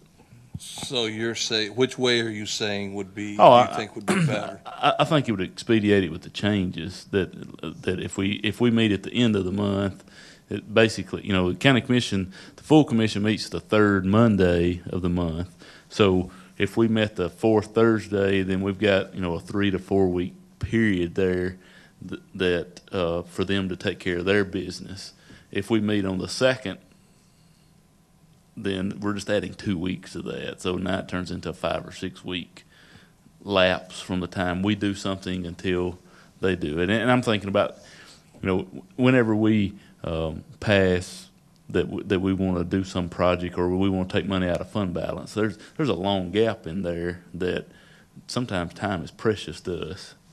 And so if we shorten that by 2 weeks, that sometimes can really be beneficial. But So you're advocating for the. Yeah, this- for the change. And I see Mr. Morrison's side to that. You know, as long as everybody's cool with what happens in September, you know, I think it, but like you said, if the board as a whole says, hey, we want to get these people on board, and, you know, and you probably will have to do that because there could come a time where you wouldn't have a quorum if you didn't have those people. You couldn't conduct any business on the committee side, because if elections go a certain way,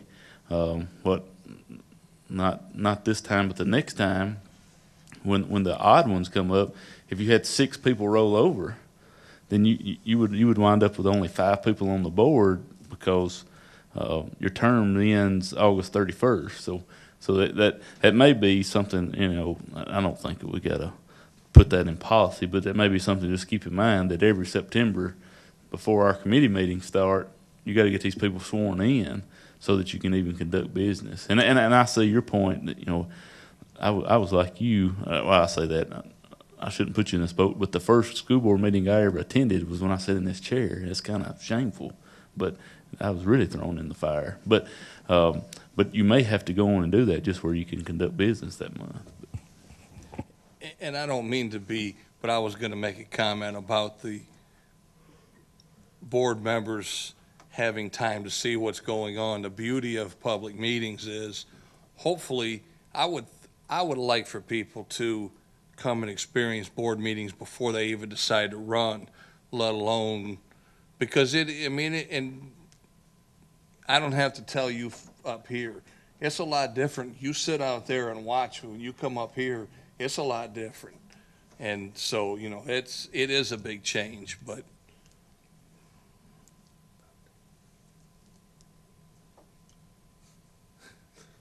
Did you have a comment?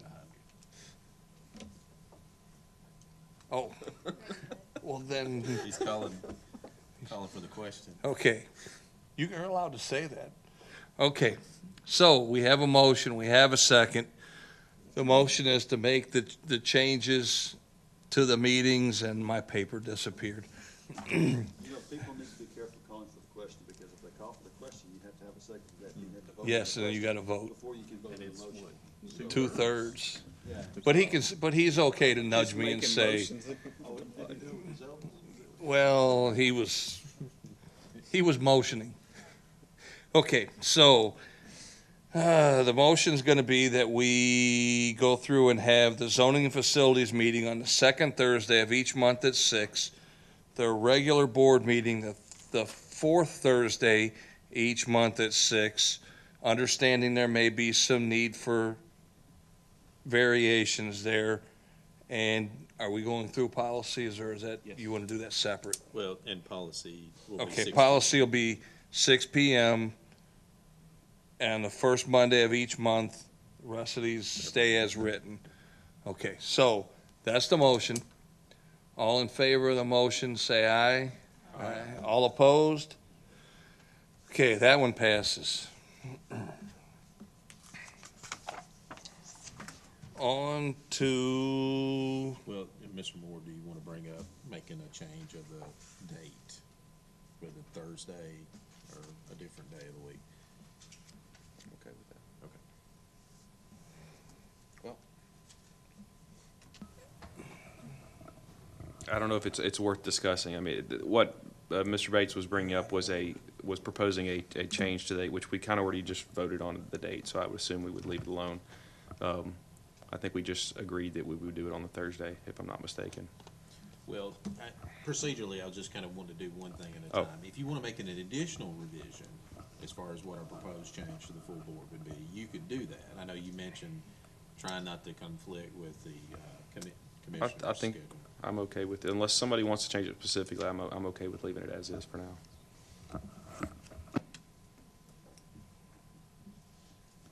okay, so I'm assuming notifications of meetings was just informational.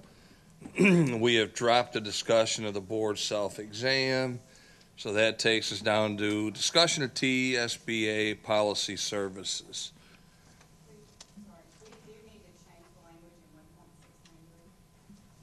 Your regular meetings, the regular meeting portion, we have on the